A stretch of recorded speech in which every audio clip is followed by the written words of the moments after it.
E questo quindi è il primo blocco della tavola 171. Non so se riuscirò a farlo, non so nemmeno se l'audio va. Il comitato che sovrintende la realizzazione di questi filmati avvisa che tutta questa prima parte vedrà l'autore con un atteggiamento negativo e fallimentare. Per questo motivo molti tratti saranno velocizzati. Mi sono appena svegliato, ho fatto sogni orribili come spessissimo mi capita, quindi sono rincoglionito e la tavola da fare oggi in sostanza è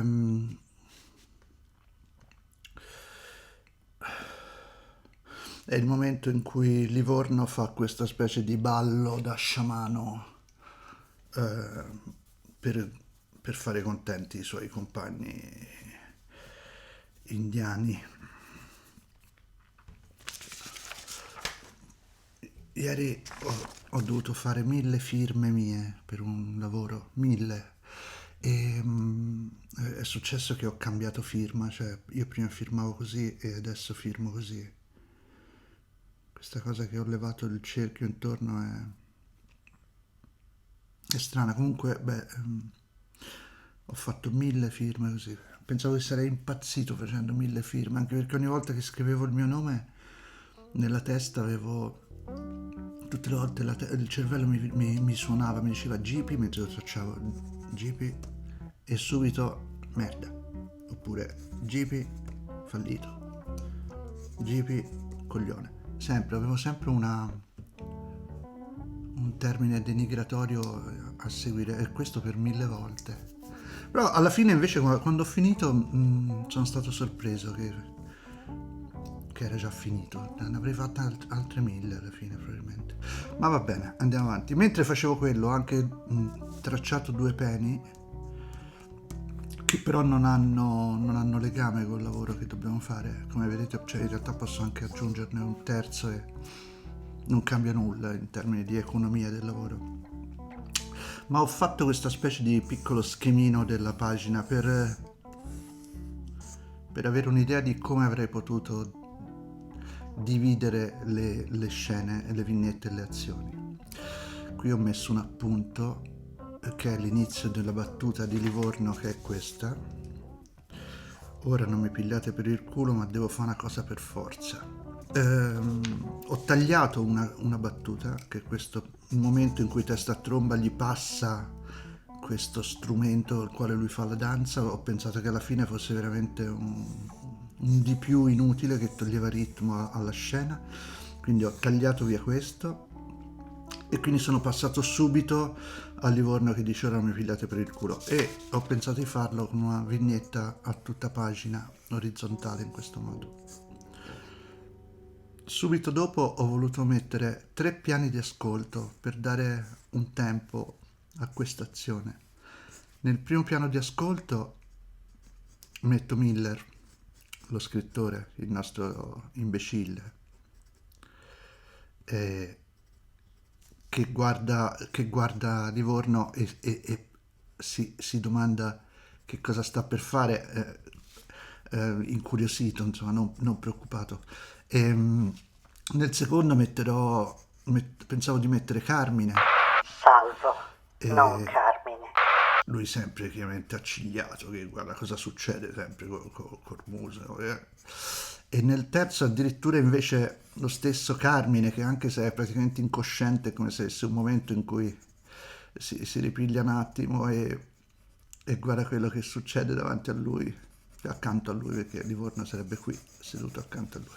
Dopodiché, usando la stessa scansione, cioè la stessa verticale di taglio, Livorno che fa il suo ballo.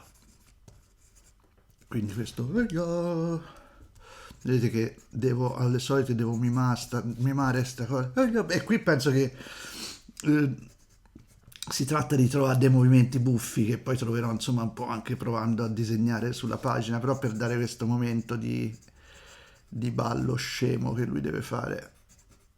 Non lo so, queste sono solo delle bozze. Ah, sì, quello che potrei fare è fare loro un po' più preoccupati, come di che significa questa frase, ora non mi pigliate per il culo e devo fare una cosa per forza, cosa vuol dire? Se lo stanno chiedendo, sono incuriositi. Lui fa il suo balletto in tre tempi e noi torniamo sulla stessa inquadratura di questi e loro sono tutti contenti. Comunque gli piace questo ballo imbecille. Questa è una pagina chiaramente di transizione verso altro. La verità è che io non vedo l'ora di uscire da questa scena per poter dipingere degli alberi, un paesaggio, la neve che cade, un po' di movimenti, delle figure intere, perché queste scene qui mi hanno sinceramente strarotto i coglioni. La cosa che devo vedere è com'erano le ultime inquadrature, le ultime vignette che ho fatto nella pagina precedente, perché non vorrei ripetere la, la stessa composizione l'ultima scena, le ultime scene che stavano nella pagina precedente, non vorrei riaverle identiche come punto di vista, inquadratura nella prima della pagina che devo fare adesso. Quindi la andiamo a prendere. Ok. E sostanzialmente terminava con il ma è una persona eccezionale e con testa a tromba molto contento, quindi va bene, io posso passare questa specie di primo piano a una roba simile a questa che ho fatto, se mi riesce magari la faccio un po' meglio, la allargo un po', vediamo, però sì, non ci sono conflitti diciamo tra quest'ultima vignetta e la prima della pagina seguente. L'altra cosa che faccio poi è la solita orrenda pigrizia che fa sì che io prenda la misura delle vignette così, che poi prenda il mio formato per la pagina, che è questo, che lo metta a occhio qui sopra, probabilmente anche un po' storto, e poi lo tracci così.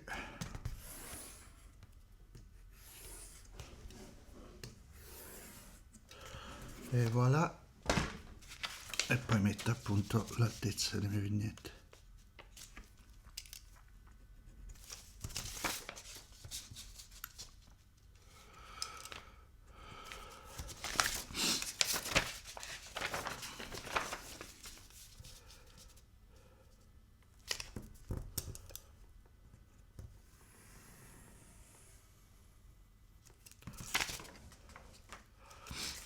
Devo soffiare il naso un attimo. Il comitato che sovrintende la realizzazione di questi filmati è cosciente del fatto che ancora nessuna sequenza sia stata velocizzata, ma vedrete che la crisi di nervi, della quale l'autore sarà presto preda, arriverà e sarà necessario intervenire.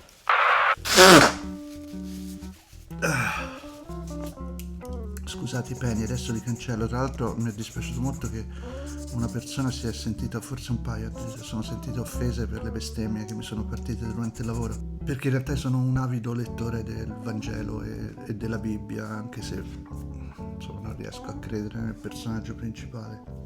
In realtà il fatto che io in un'ora e mezzo, in 2 ore di video, dica una bestemmia è una specie di miracolo. Ecco, tornando proprio sul tema religioso, sono stato evidentemente toccato dalla grazia di Dio, perché nel mio comportamento di tutti i giorni, in 2 ore di tempo, le bestemmie che riesco a infilare di solito sono sopra il centinaio. Scusate. Per me le bestemmie sono come il ritmo del discorso, sono come il rullante nella batteria, no? Ogni sta, pam. Fine. Andiamo avanti. Ora non mi pigliate per il culo, devo fare una cosa per forza. Ora non mi pigliate per il culo, ma devo fare una cosa per forza. No, dunque lui è lì, c'ha loro là davanti. Ora non mi pigliate per il culo, ragazzi, non devo fare una cosa per forza. Ora non mi pigliate per il culo, ma vedi che la cosa buffa è che ora non mi pigliate per il culo, ma devo fare una cosa per forza. Mi si genera, avevo fatto che c'era una vignetta unica per questa battuta. Ora non mi pigliate per il culo, ma devo fare una cosa per forza. Ma quando la recito sento che genera 2 tempi. Ora non mi pigliate per il culo, ma devo fare una cosa per forza. Non so se sarà questo il movimento, no? Però mi sembra che sono proprio 2 moduli, due elementi temporali separati. Potrebbe dirla tutto in una botta senza farmi muovere il corpo, proviamo. Ora non mi pigliate per il culo ma devo fare una cosa per forza. Sì, la potrebbe dire anche così, però ora non mi pigliate per il culo ma devo fare una cosa per forza. Secondo me così è più efficace. Quindi invece che fare un disegno solo provo a spezzarlo in due. Quindi devo rivedere questa roba, perché l'ultima volta che abbiamo visto Livorno parlare e dire una battuta guardando i nostri amici era questa la condizione sua, quindi probabilmente questa stessa condizione dovrei, almeno di posizione dei personaggi dello spazio, la devo considerare, insomma. Poi, come al solito c'è anche il disegno, per cui uno poi prova a disegnare una roba e se magari gli viene una roba... Potrebbe andargli dietro, però andandogli dietro, quello che mi ritrovo è che ho gli altri personaggi davanti a lui e che è esattamente la situazione che avrò dopo, loro frontali, quindi non mi sembra una cosa tanto intelligente.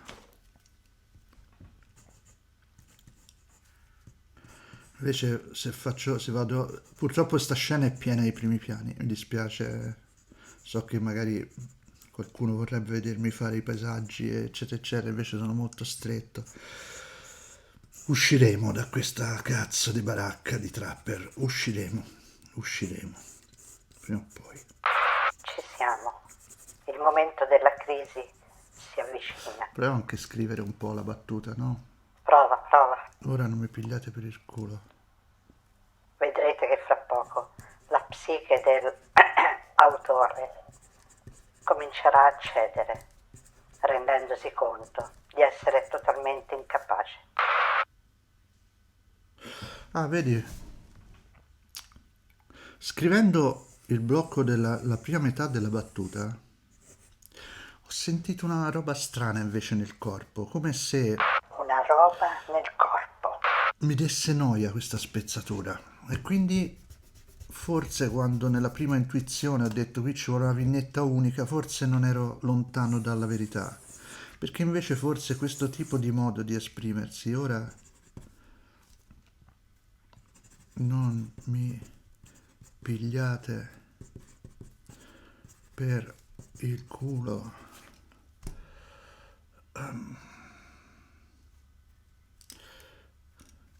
Ma devo fare una cosa, una osa, perché parla in livornese, per forza.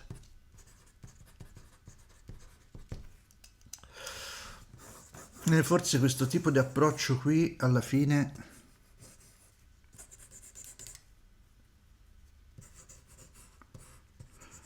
forse se magari faccio vedere un po' di questo accrocchio, ma poi che cazzo è sta bacchetta, che cazzo è? Una roba che lui tiene in mano, magari la faccio vedere.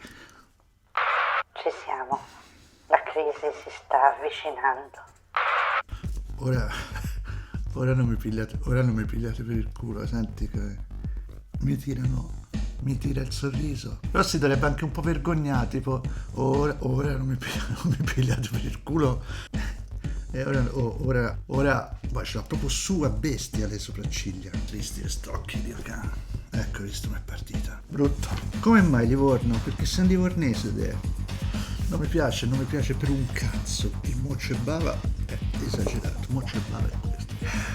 Ci sta parecchio. Fa cacare. Se fossi un buon disegnatore davvero, non per finta. Fai cacare, Gianni. Fai cacare. Presente quando uno proprio fa cacare, che dovrebbe cambiare mestiere perché è un minetto. Allora. Ora, vedi che faccio. Schifo al cazzo proprio. E soprattutto è possibile che io a 60 anni ancora debba patire in questa maniera? Non ho proprio imparato una sega, nulla del mio mestiere? Cos'è sto naso, Livorno? Cosa c'hai lì al posto del naso? Cos'è? Beh, niente, oggi ragazzi sono monco. Faccio una pausa. Se no spacco tutto, ok? Gli occhiali intanto sono sbagliati. Ok. C'è il mio cane che sta entrando. Cane, vieni, fatti vedere che facciamo un sacco di visualizzazioni. Niente. Il mio cane è il contrario del cane da Instagram. Avete presente il cane da Instagram, quello, no, che fa le robe incredibili, oppure è particolarmente stupido, che gli tiri la roba da mangiare, resta così, li batte sul naso, oppure quello che invece apre il frigo, tira fuori l'uova, le spacca, le mette nel tegamino, le gira tipo frittata da solo. Ecco, il mio cane non solo non sa fare niente, ma non sa fare neppure il contrario del niente. Cioè, non ha neppure quelle cose affascinanti del cane particolarmente stupido. È un cane completamente mediocre. Non è monetizzabile. È, come si dice, tale cane, tale padrone. Ho aperto la porta e sta entrando tipo un uragano classe 5. Io se vedo per un altro secondo questa faccia, vi giuro, mi piglio a cazzotti nel muso da solo. Giriamola. Dicevo, per esperienza so che a volte quando ci si blocca su una vignetta, cioè quando non viene il disegno, a volte non è una verità assoluta, ma spesso è perché l'idea che si è avuta di quella vignetta è sbagliata. Cioè è come se ci fosse una forma di sicura nel cervello che, anche se ti sembra ti sembra di aver avuto l'idea giusta per quel disegno, il cervello si rifiuta di farlo. Allora, quando succede questo io devo fermarmi un secondo e cercare di sentire la storia, cioè di capire che tipo di flusso potrebbe prendere, dove potrebbe andare. Ho una voglia matta di uscire all'esterno, cioè vorrei proprio fare la casa, la capanna nel bosco e i fiocchi di neve che cadono. Ma non lo posso fare per questo motivo qua, che l'ultima vignetta, la pagina precedente, vede testa a tromba. Nella prossima pagina, la prima vignetta, sarà Livorno che parla, ma se io non mostro Livorno che parla, il lettore, se io metto un balloon che esce da una finestra della casa nel bosco, metti, il lettore non può sapere a chi appartiene quella voce, lo capisce dopo, cioè se va avanti poi sì, ricollega, ma io non voglio che il lettore abbia quell'inciampo, no, io voglio che sappia sempre chi è che parla in una scena. Quindi se esco fuori, se abbandono questo schifo di stanza dove sto da troppo tempo, cane, puoi non andare su e giù oppure mettere delle ciabatte per favore? Grazie. Vai Ciccio, su, sì lo so, c'è un temporale. Il mio cane è vecchissimo, anche in questo siamo molto simili, cioè sto facendo a gara a chi muore dopo, vero Zeno? Non ti posso nemmeno inquadrare, pensa te. Vabbè, dopo giro una cosa extra e ti faccio vedere, così le persone ti vogliono tanto bene e tu sei contento. Ehm, Però fermati, se no vai al canile diretto. Ok, stavo dicendo che io voglio sempre che il lettore sappia chi è che sta parlando, quindi ho bisogno adesso comunque di far vedere Livorno. Non è questo il momento per uscire da questa cazzo di stanza. Questo è il momento di riuscire a fare la vignetta. È il momento di capire questa espressione. In realtà, probabilmente, questo sarebbe il momento di prendere le goccine. Ora non mi pigliate per il culo, devo fare una cosa per forza.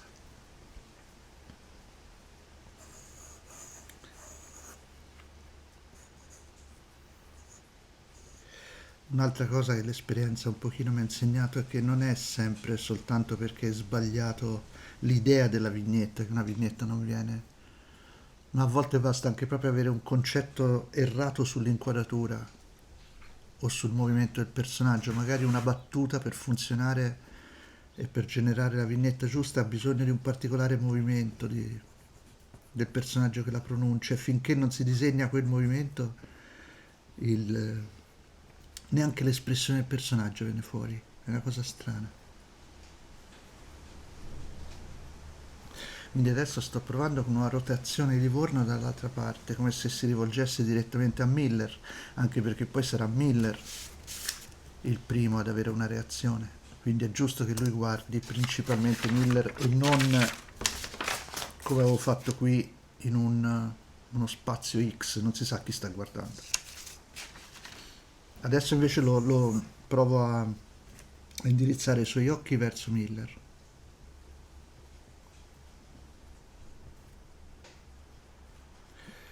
Vedete, ora incrociando le dita, però vedete com'è cambiato il mio modo di disegnare? Ora che ho cambiato l'inquadratura, cioè non solo l'inquadratura ma la posizione del personaggio.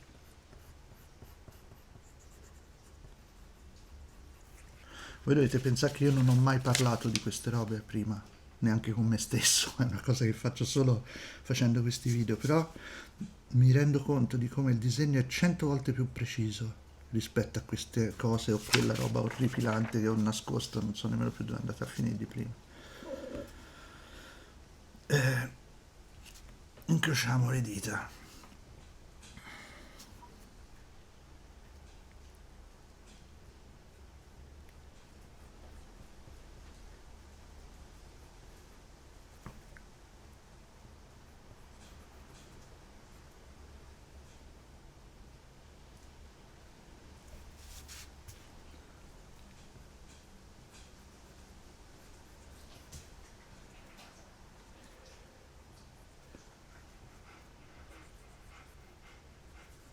Credo che tutta questa lavorazione sarà accompagnata da un ansimare di cane cardiopatico.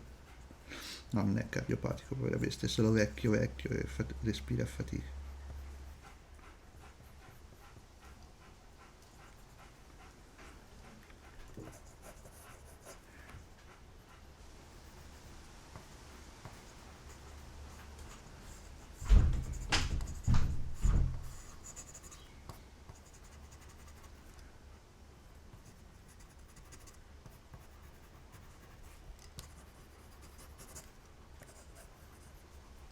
Non mi pigliate per il... Non mi pi... vedi, puoi aprirla anche un po' di più sta bocchetto, non mi pigliate per il culo ma...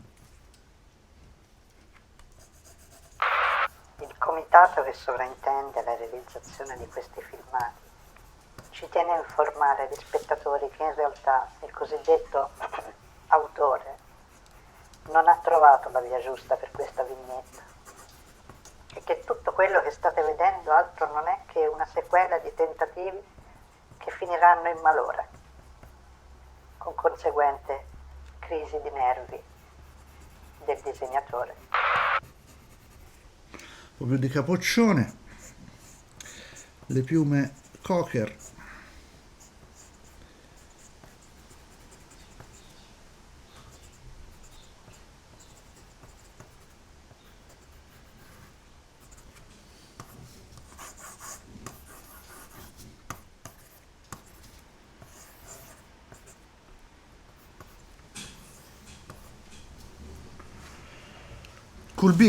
Cool B, però mi sa che mi sono allargato tanto in verticale. Perché fuck te non ti accendi?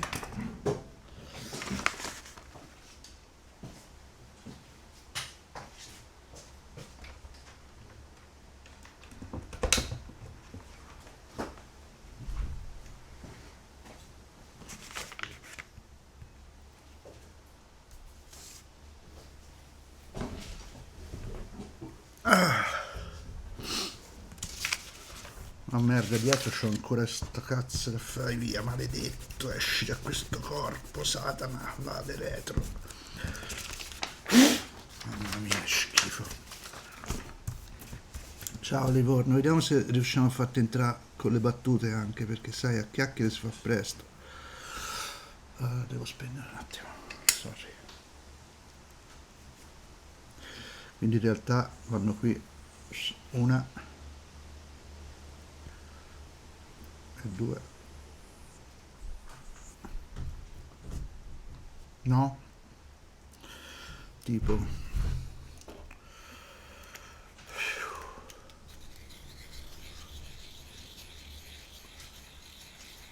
Non ne faccio paura con questa luce. Faccio paura sempre, però sempre faccio ancora più paura. No, sai che forse posso tenere tutte e due alte? Magari senza andare a toccare lì. Ora speriamo di riuscire a rifare l'espressione, che qui mi era venuta, cioè, non eccelsa, però insomma passabile.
Zeno, che fai? Mori?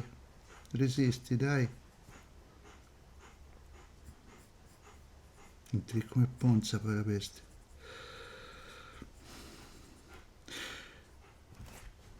Questo cane si chiama Zeno perché era il cane di mia moglie quando ci siamo conosciuti 10 anni, 11 anni fa. Io avevo un cane pure quando ci siamo conosciuti, solo che il mio cane aveva il nome che aveva quando l'ho conosciuto al canile di Lucca. Era Lello. Cane che è stato un incubo per tantissimi anni perché l'ho preso grande, aveva già 1 anno e il livello di affezione che aveva poi sviluppato nei miei confronti era sostanzialmente quello di un neonazista per un Bangla e quindi non mi ascoltavano, non gradiva la mia compagnia, cioè la cosa più amichevole che faceva nei miei confronti era ignorarmi completamente e chiaramente ignorare ogni mio eventuale tentativo di comportarmi da addestratore di cani. In pratica io andai al canile di Lucca, dovevo prendere un cane perché avevo già un altro cane, quell'altro cane si chiamava Borraccia, invece quello era un cane che mi avevano dato, trovato abbandonato e non era mai stato svezzato dalla mamma, era stato tolto prima e quindi la mamma non le aveva insegnato a non mordere. In sostanza io avevo tipo un assassino in casa, un cane che qualunque cosa io facessi, se provavo a toccarlo, a carezzarlo, eccetera, cioè lui voleva soltanto azzannarmi alla gola ed era una lotta abbastanza, abbastanza complessa, sinceramente. Però era un cane anche di una bellezza incredibile, era un misto terranova, era veramente stupendo. E a un certo punto, quando insomma, ero veramente sfinito, non sapevo come fa con sto cane, un cane cattivo avevo in casa, insomma, un cane che va, monta sul divano e quando anche te vai sul divano lui cerca di ucciderti, non era una bella condizione. Così mi venne in mente di prendere un secondo cane, un cane terapeuta, un cane che gli avrebbe forse insegnato quello che la mammina non aveva avuto il tempo di insegnargli. Quando arrivai al canile di Lucca, tutti i cani cominciarono a saltare e abbaiare come dei pazzi, proprio sapete i cani che si eccitano all'ingresso di un umano sconosciuto in un posto come il canile, dal quale magari hanno, chi lo sa, se arrivano a fare questi pensieri, ma magari hanno anche insomma la speranza di andarsene, no? Fatto sta che in mezzo a questo bailamme di cani che saltavano, eccetera, io ne vidi uno che mi fissava, fermo, immobile, con le zampe così. Era brutto, sembrava un topo cresciuto troppo, nero, misto tra un segugio, uno spinone e un ratto sostanzialmente.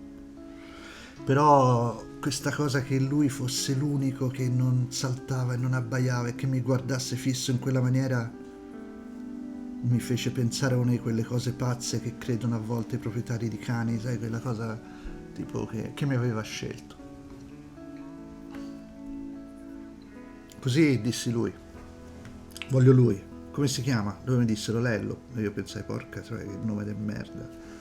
Avevo conosciuto solo un Lello nella mia vita ed era un mezzo criminale, una persona orribile. Vabbè,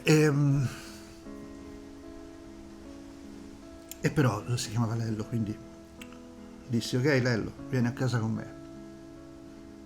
E Lello venne a casa con me, lo portai nel posto dove vivevo, lo lasciai libero in casa perché potesse annusare, insomma adattarsi alla nuova casa, e dopo un po' sparì. Io cominciai a dire, dov'è Lello? Dove è andato? Andai a cercarlo e lo trovai in una camera davanti a una parete, proprio così, davanti al muro, uguale, nella stessa posizione che aveva quando l'avevo visto la prima volta, che fissava al muro esattamente come aveva fissato me prima. Quindi scoprì che il mio cane non mi aveva scelto, il mio cane aveva un deficit mentale, semplicemente. Ogni tanto si spegneva e rimaneva puntato così a guardare cose invisibili, a volte verso il muro, a volte verso il camino, verso la libreria o il panorama, dipende, e ognuno poteva interpretare questo suo atteggiamento come preferiva. Io l'avevo interpretato appunto in modo romantico con il famoso guardate mi ha scelto un cazzo. Fatto sta che mi ritrovai sto cane Lello che poi non ne voleva sapere di ubbidire in nulla, cioè proprio lui non aveva piacere con la mia compagnia ed è stata veramente tosta, cioè i primi anni sono stati veramente difficili. Io lo capivo, poi io nemmeno avrei piacere di avermi come frequentazione, quindi cioè, non è che pensavo questo cane è uno stronzo, pensavo solo questo cane ha una certa sensibilità nel riconoscere le persone che non vale la pena frequentare e io mi mettevo chiaramente tra queste.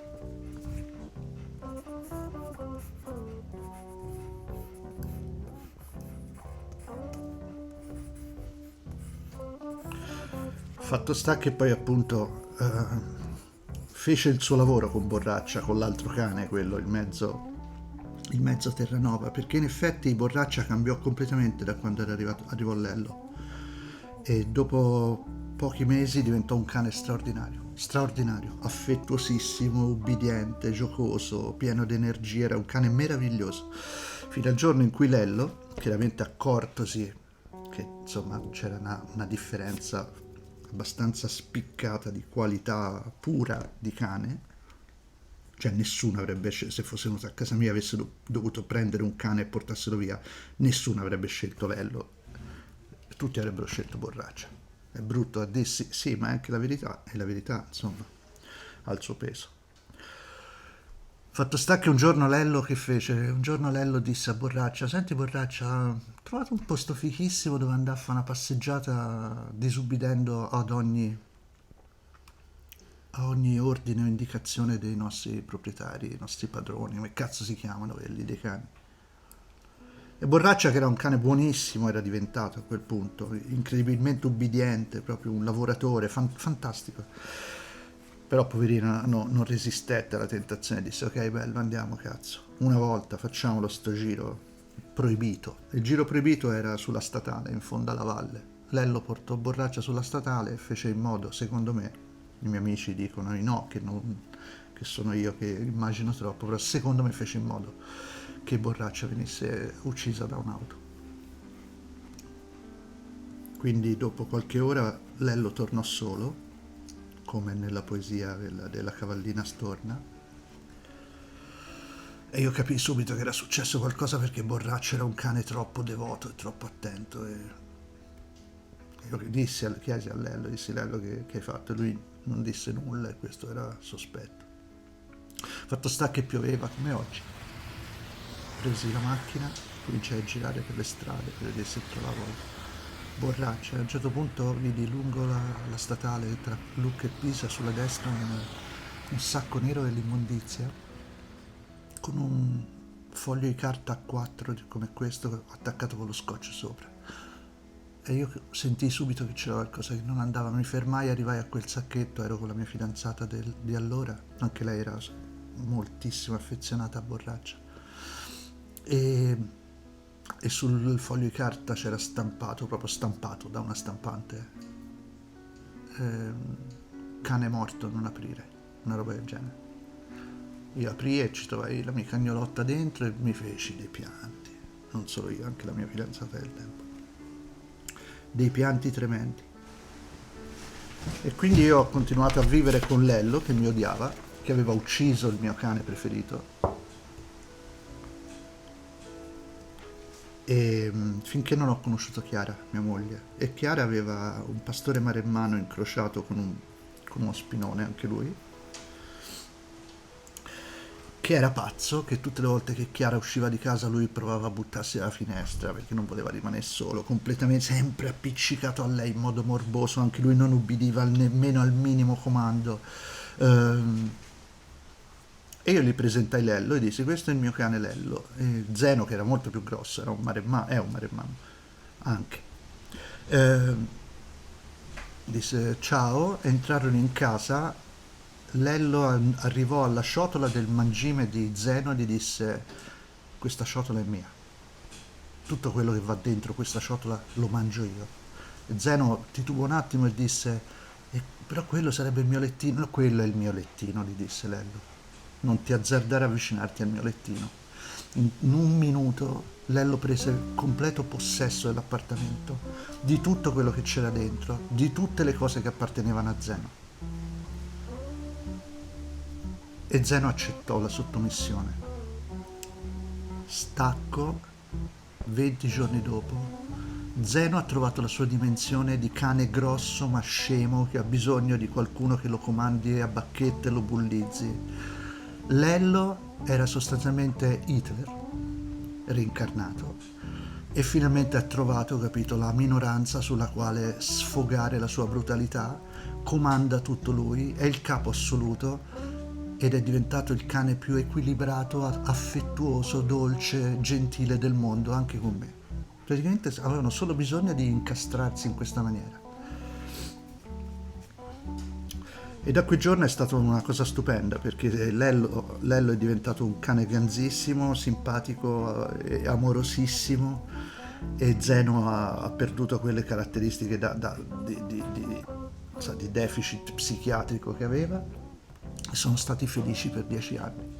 Poi poverino Lello è defunto e Zeno si è ritrovato da solo, povera bestia.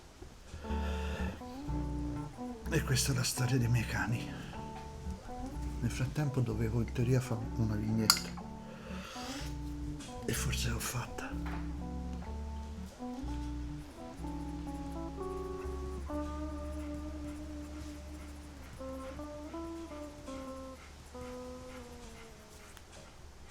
Qui potrei fare anche una stronzata, tipo fargli dire un E.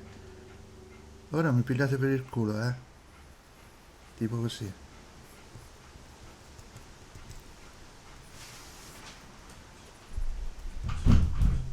Ma devo fare una cosa per forza.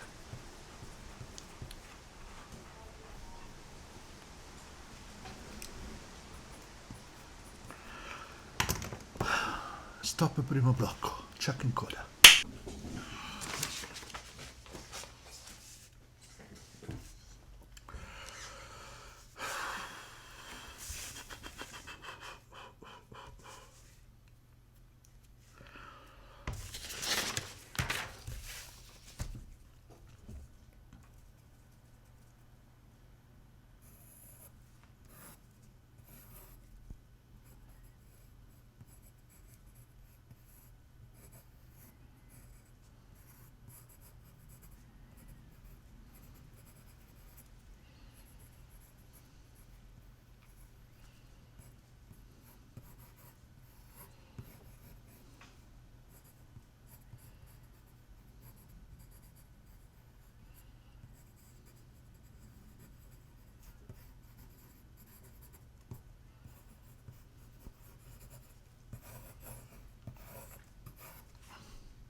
Il comitato che sovrintende la realizzazione di questi filmati, prendendo atto del modo abominevole con cui il cosiddetto autore impugna la matita, ha scelto di velocizzare questa parte essendo evidente che con questa inquadratura e quella mano davanti non si veda praticamente niente.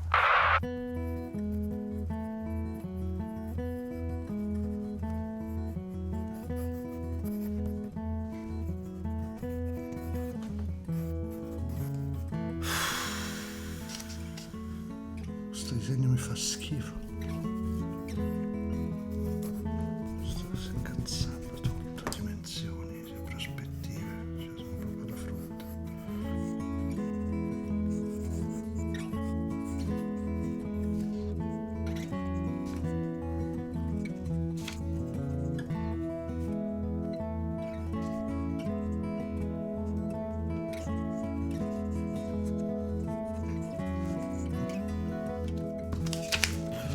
C'è qualcosa che proprio non mi piace in questo disegno, in questa vignetta. Qualcosa di malato che non sta funzionando.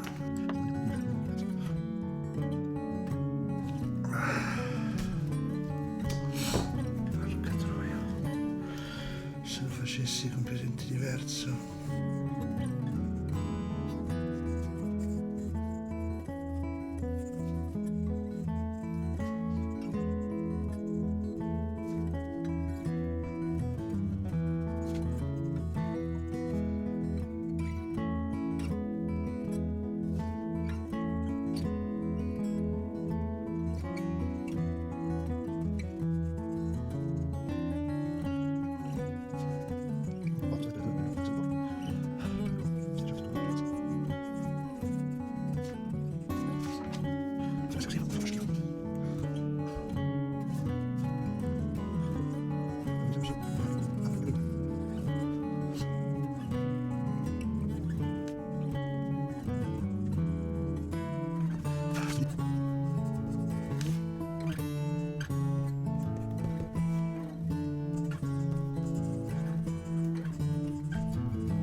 Vignetta mi fa schifo, non me ne frega un cazzo, cioè non posso tenere una vignetta che mi fa schifo, semplicemente, se mi fa schifo.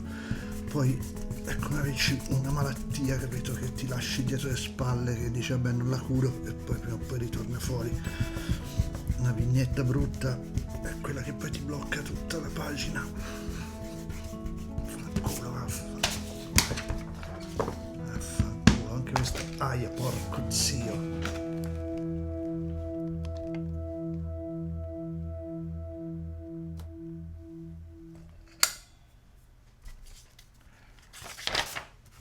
Non è che sia un granché, però almeno c'è un po' più d'aria, cazzo. Il comitato che sovrintende la realizzazione di questi filmati intende ringraziare di cuore tutti coloro che hanno seguito per 40 minuti i tentativi del cosiddetto autore di fare la prima vignetta. Solo adesso, al minuto 44, si è accorto che la vignetta era sbagliata e finalmente sta facendo quella giusta. Grazie. Grazie per la pazienza. Allora, come fare per far sì che questa figura e i personaggi che le stanno intorno non facciano schifo?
sto balloon, cazzo mi va proprio a far... Vabbè, proviamo.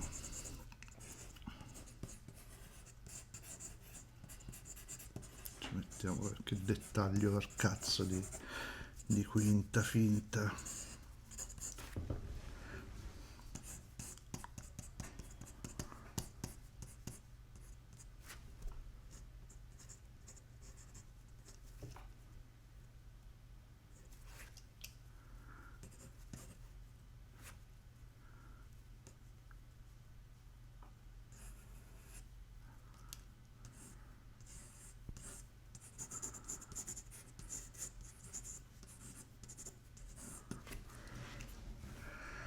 Com'è? Una merda.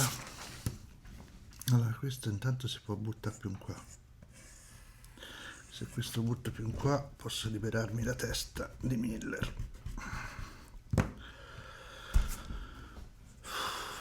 Se mi libero la testa di Miller, posso averci un orecchio, posso averci un po' di coda del cappello.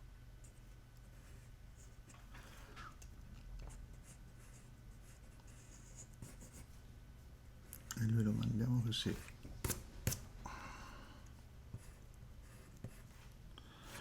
Questo è brutto, forte, sto incastro con il balloon.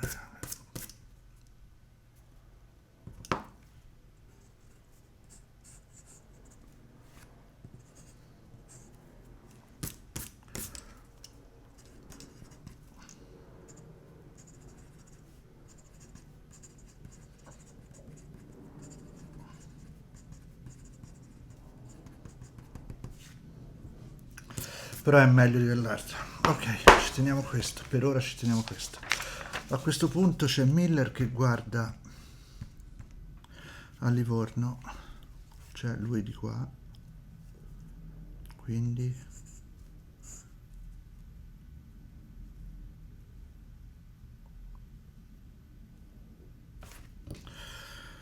questo è il letto di Carmine, qui c'è Carmine, qui c'è seduto Livorno, qui c'è Miller, qui c'è Salvo e poi sono gli indiani. Lui guarda qui, lui guarda qui. Io ho fatto la prima inquadratura che è questa, ora vorrei fare questa. Quindi lui ce l'ho sulla destra dell'inquadratura che guarda di là. Ok, forse se ho capito. Perché questo è il momento in cui Miller lo guarda come di... E ora che fa?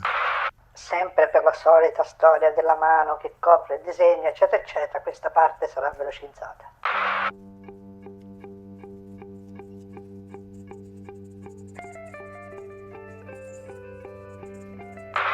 Ma solo questa parte, perché poi il cosiddetto autore ricomincerà a parlare.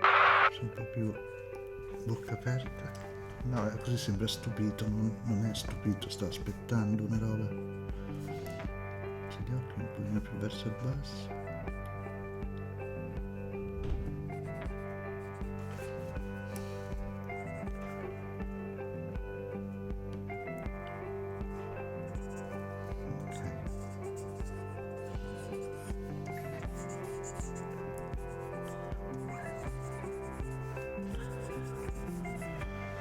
Lui è così.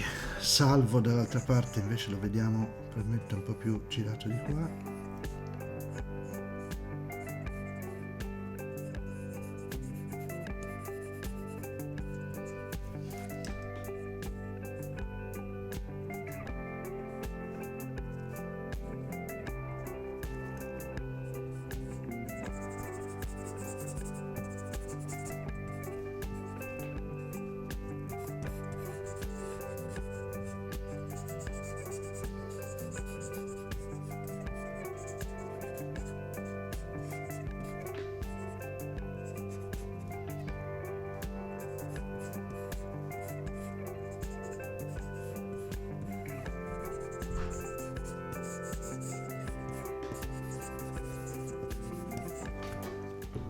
E poi abbiamo alla fine Carmine che invece lo guarda tipo da qui.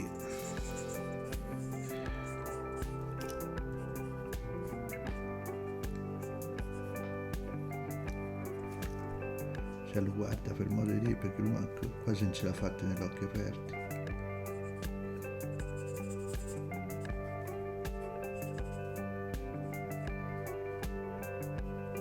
fissurine devono essere l'occhio.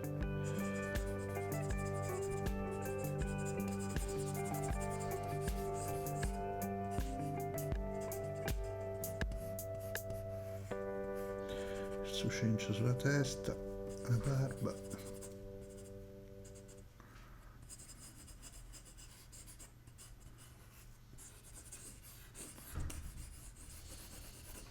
Potrebbe anche fare una glare così.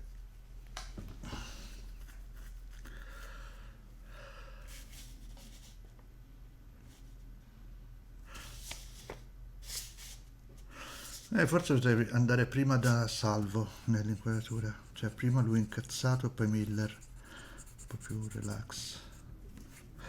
Salvo non mi devo mai dimenticare che c'ha uno strabismo mostruoso, quindi un occhio deve andare in tombolo e uno in sarrossore, come si dice a Pisa, che sono due zone geografiche nei dintorni di Pisa agli opposti, all'opposto. Va bene, se ti divido proprio in 3 scene pari pari mi serve una riga per farlo, non ce la faccio a occhio. Sì, mi serve una riga, sono un po' fuori forma.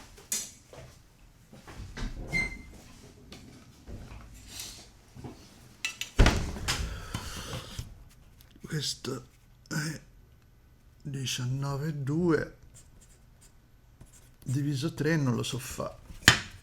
19,2 diviso 3 non lo so fare perché ho fatto liceo artistico, il 3 nel 19 6 volte, 6 per 3 18 riporto 1, 3 nel 12 4, 6,4. Quindi le vignette sono di 6 e 4 senza lo spazio tra le vignette, quindi se metto il 6 e 4 qui, poi metto un 6 e 4 qui, più o meno ho diviso in 3 parti. A questo punto mi prendo quei millimetrini per fare i bordi dalle parti e ci sono, no? Solito metodo ultra scientifico per fare le linee.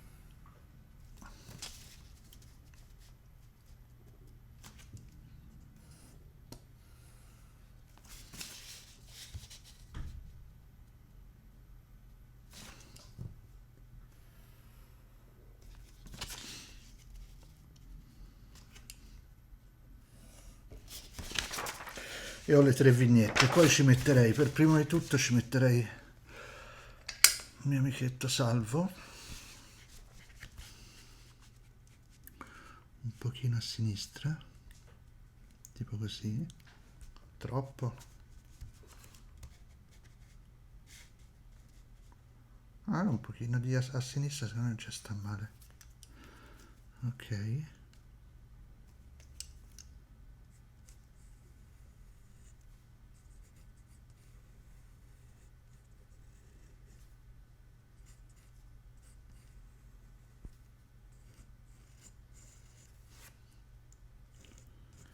Col suo cencio in testa che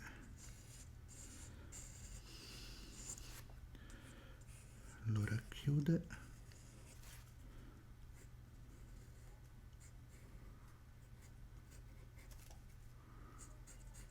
Espressione preoccupata perché comunque sta a maneggiare sul fratello, che per Salvo il fratello è tutto. Un occhio in tombolo e quello invece importante in San Rossore.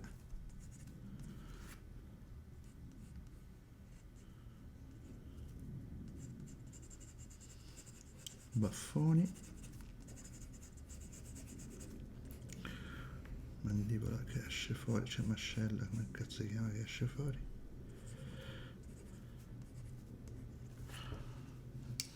Eccolo, lui.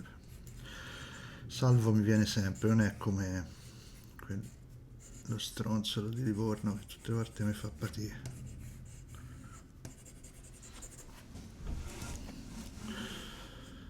Ok.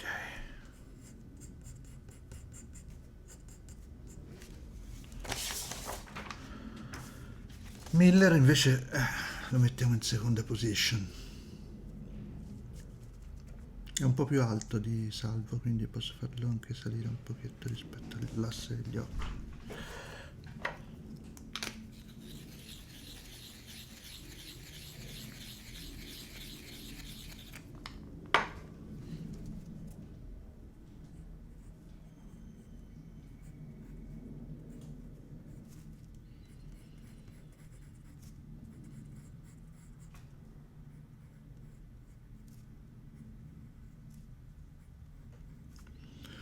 Miller non deve essere preoccupato, cioè non deve essere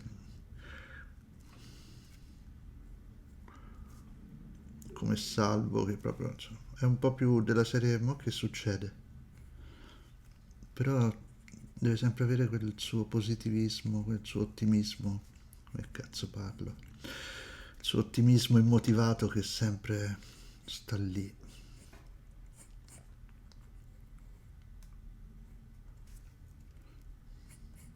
Apriamo un pochino la bocca che lo rendiamo meno sicuro di sé. I soliti orecchi per pigliare Capodistria, come mi dicevano da ragazzo.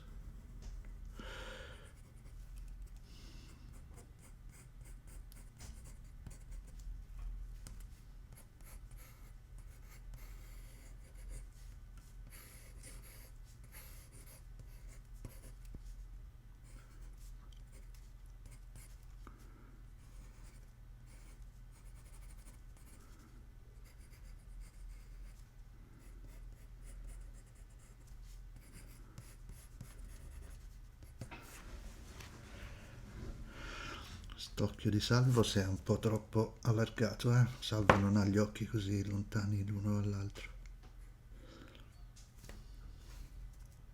Ecco, non ti riconosco. E poi mi serve Carmine.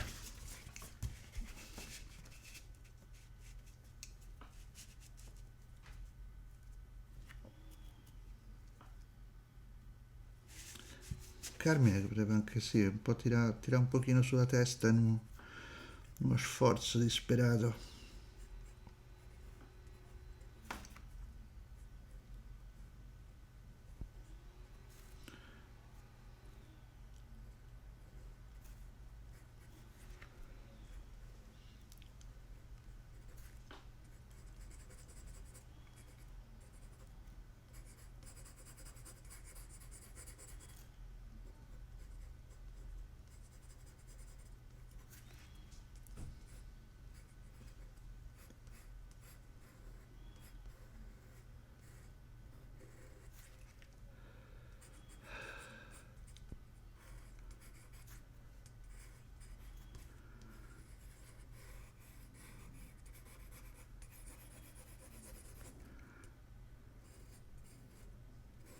Potrebbe anche avercelo lui il balloon, come balloon basso in questo modo li leva energia come se sbavasse quasi.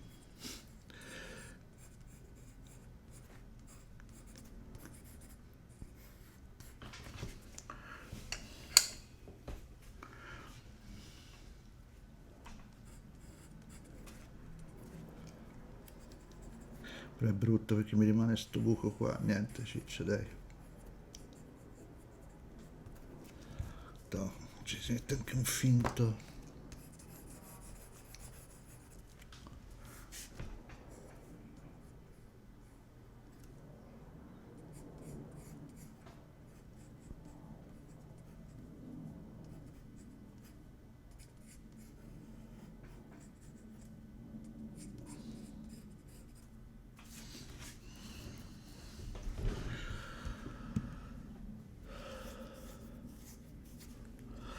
E qui lui fa il balletto.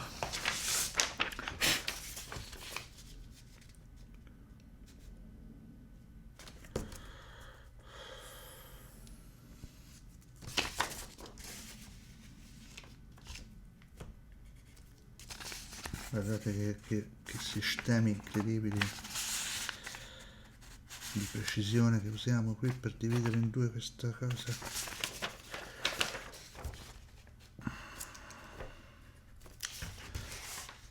Beh, però in effetti qui potrei anche mangiarmi un po' di spazio, sì, sì. Mi mangio un po' di spazio a queste vignette qui per averne un po' di più nel ballo, perché tanto il sotto di queste figure non serve assolutamente a nulla, quindi posso anche andare a tagliare qui. Toh. Abbiamo dei quadratoidi che non sono male.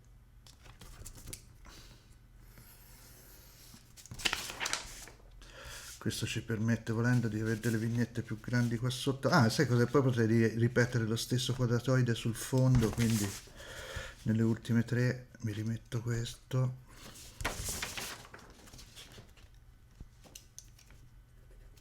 E ripeto le stesse inquadrature con le stesse proporzioni, soltanto cambiando espressione ai personaggi. Voilà.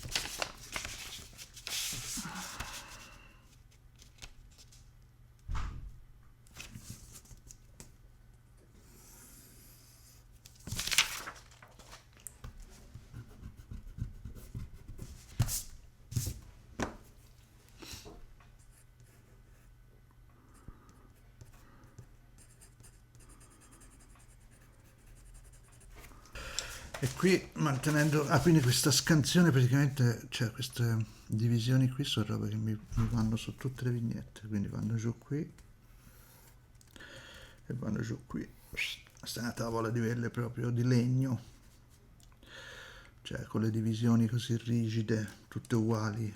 Speriamo che funzioni, no? Potrebbe anche essere stata una scelta negativa, però confido che appena uscito da questa cazzo di casetta nel bosco io possa aprire completamente le immagini e dipingere, disegnare con un po' di piacere.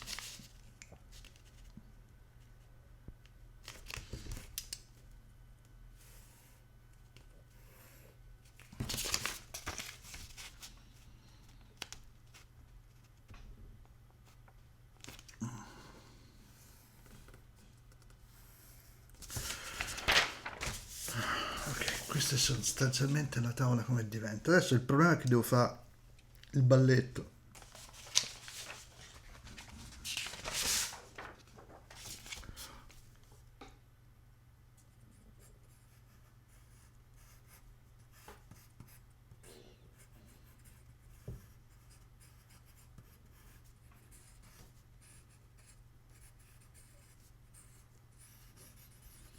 Che comunque è seduto, lui. Quindi è seduto, quindi... E io cosa fa? Fa le rotazioni con le spalle, però è sempre seduto. Quindi che fa? Tipo ruota di qua.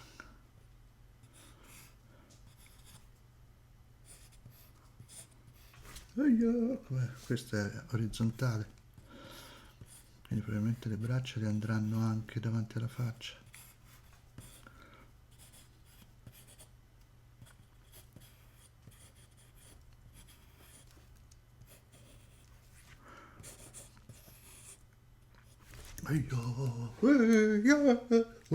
Ah, di qua, di lato e di lato, bello. Di lato e di lato, di lato e di lato. Questa non è male come mossa. Magari a testa bassa, sai. Ok.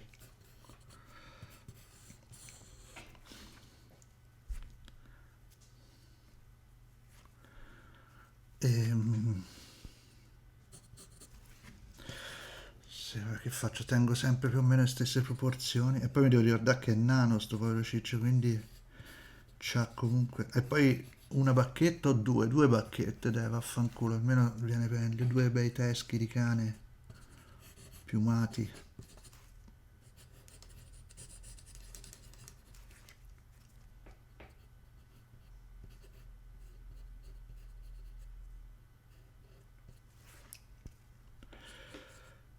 Qui viene chiaramente un dilemma che è quello se mettere o non mettere il suono che lui emette, che emette, che emette, il suono che fa mentre fa sta pantomima.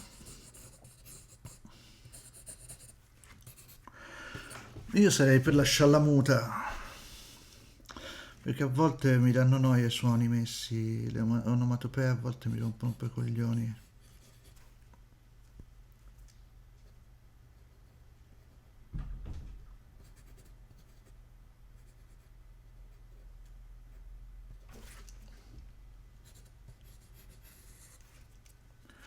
Ce ne vuole una tipica, proprio così, con la testa all'indietro.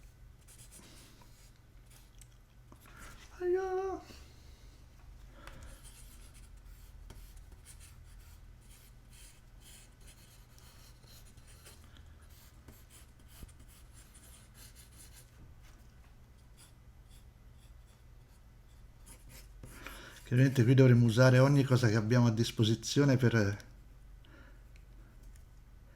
dare dinamica al movimento. Vuol dire che tutto quello che potrà ciondolare, muoversi, fare sventolio tipo le codine di procione attaccate al mantello, eh, le piume sulle cose, sulle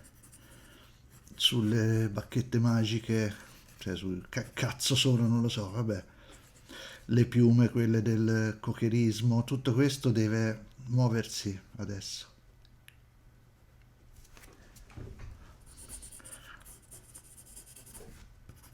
Deve dondolare tutto, deve sventolare tutto. Allora, questa è buona, questa può venire buona pure, secondo me, se la lavoro un po'. Anche qui sventolio, dinamica delle robe che possono dondolare, quindi le codine, le piume dei cosi. E qui magari lui non può manco muovere le gambe, povera bestia, cioè, cioè, povero Livorno, ti ho proprio voluto male, poi ho voluto male anche a me perché comunque disegnarti è ancora più difficile.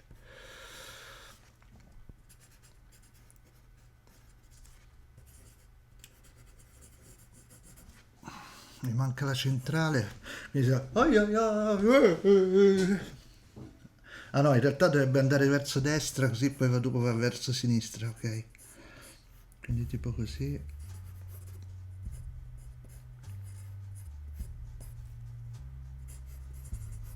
E poi fa questo, così sembra che faccia che sventoli da una parte e dall'altra, cioè che svirgoli da una parte e dall'altra.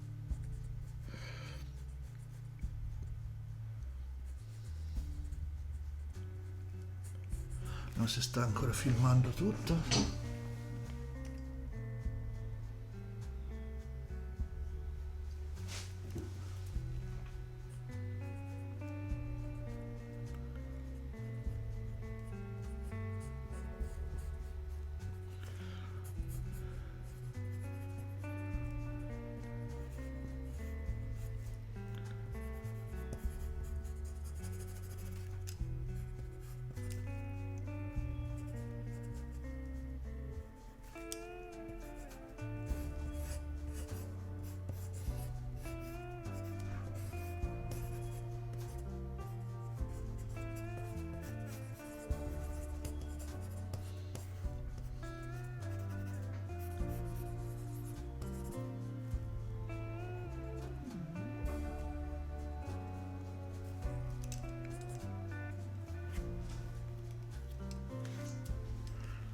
Queste tre, secondo me, se riesco a inquadrarle, ci dovrebbero funzionare.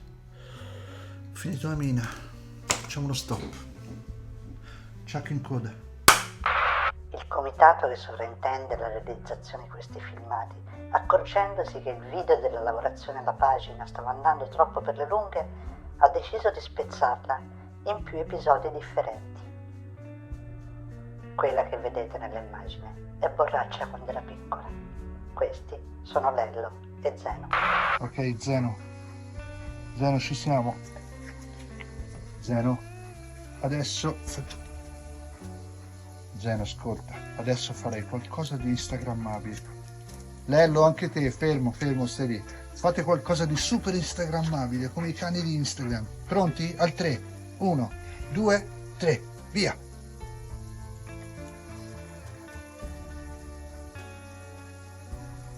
Non capisco se è colpa mia. Colpa mia.